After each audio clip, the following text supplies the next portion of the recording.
Hey, what's going on, everybody? It's BDF 44 coming at you with another video. So, I just been sitting up here watching a collage of Kyrie Irving handle videos, and I'm not here to state the obvious that the Nets need him or say some stupid crap about the vaccine or none of that. I ain't here to do none of that. I'm not here to mention nothing at all other than, man, that dude's handles is ridiculous, bro. Like,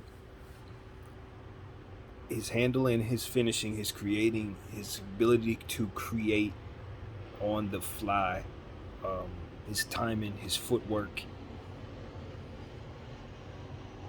I watched Kobe Bryant. I grew up on Kobe and that type of footwork, his ability to create and stuff like that.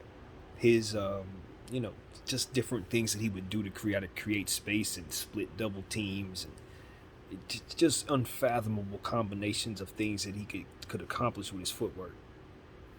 Um, a lot of that I see in Kyrie Irving, but Kyrie, the thing about Kyrie that makes him uh, much different in his talents is his ambidextrous ability with his upper body. It ain't just the footwork that he has on the string. His upper body is also doing unfathomable combinations and unfathomable creative ways to react to what it is that you're doing and force you to, as a defender, to just kind of be at his will. The combination of being able to control himself, read what you're doing, control you, it's just it's hard to even fathom what I'm looking at, let alone able to duplicate it if I were to try to sit there for 3, 4, 5 years and try to like master what it is that he does. I don't even think I'd be able to pull it off. You know, the level of concentration and strength. I've heard him talk about what it is for him and how he spoke of the game. It was like it's like a mental how did he put it, like a meditative state, I think is the way he described it.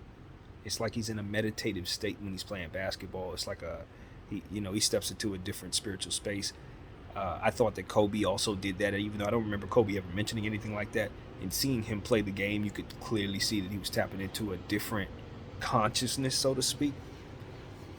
I don't know if any of this makes any sense to anybody, but it's just how I see the game and how I see these athletes of that level and that tier and how they operate out there. It's just different, and we've talked about Kyrie Irving, broken down the way that he affects the game.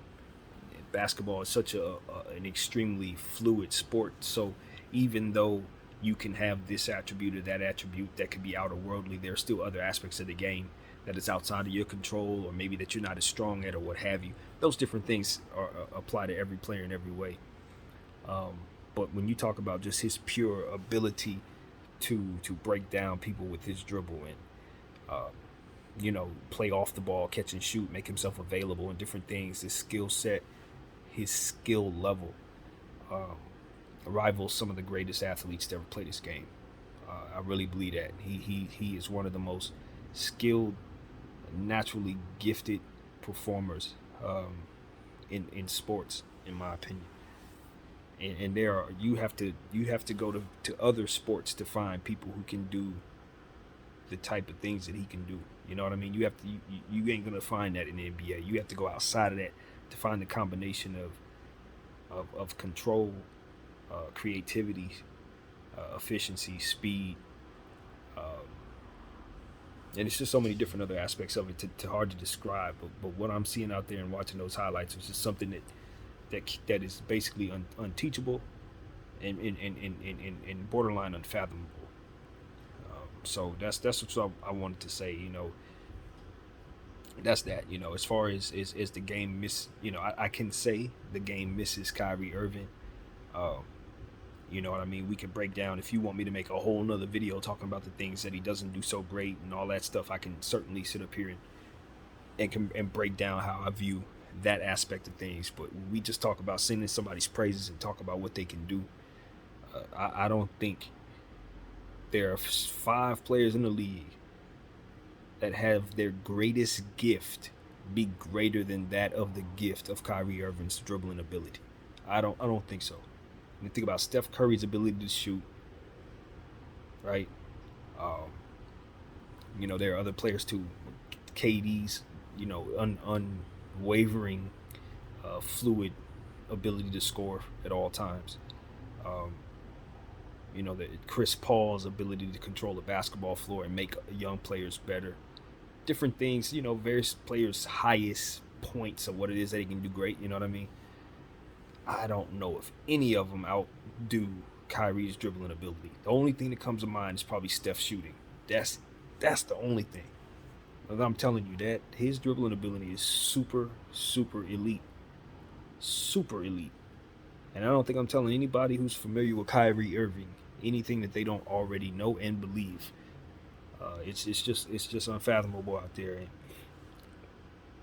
And I look at him and I say, man, his skill set is something I would love to see him have a skills academy or a skills a school, a school that can kind of teach some of the things that he does. Even though I just said that you can't teach what he does. I think some of his combinations, some of his moves, the way that he controls the ball, how he operates and things of that nature, I think that could really help ball handlers out there. It's a lot of guys who could just use his footwork in some of the things that he does out there in their own games. So yeah, man. Who comes to mind for some reason when I was watching Kyrie Irving, and I'm not saying this guy can dribble like that. He can not to my knowledge at all. But a guy like Tyrese Maxey comes to mind when I was watching Kyrie Irving's foot speed and how his legs move and how quick he is. That's who came to mind for some reason. That kid he's really, really fast.